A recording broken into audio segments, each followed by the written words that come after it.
C'est peut-être une pause. C'est pour ça Si que c'était je le cas, reste ce serait mesuré. bien, non? Oui, ce serait formidable, évidemment, parce que c'est ce qui alimente l'entité. Mais l'Europe ne marche pas, ne parle pas d'une seule voix, comme toujours d'ailleurs, c'est pas une surprise.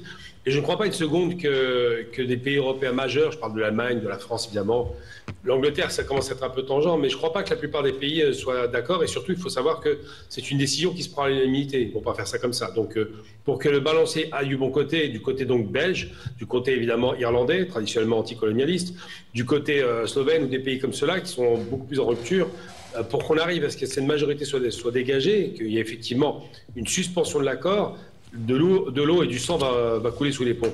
Donc il me semble que c'est présumé de penser. Ce qui est intéressant, c'est pas tellement ça.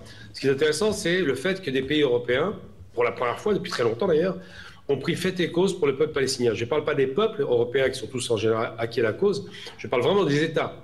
Des États européens dirigés par des gens qui ont une vision des choses beaucoup plus réaliste sur la situation au bout d'un an et demi de massacre et qui considèrent qu'il faut enfin sanctionner, non pas Israël, mais sanctionner les types qui sont aux commandes, qui sont des types d'extrême droite extrêmement dangereux, qui voudraient entraîner le monde dans la guerre.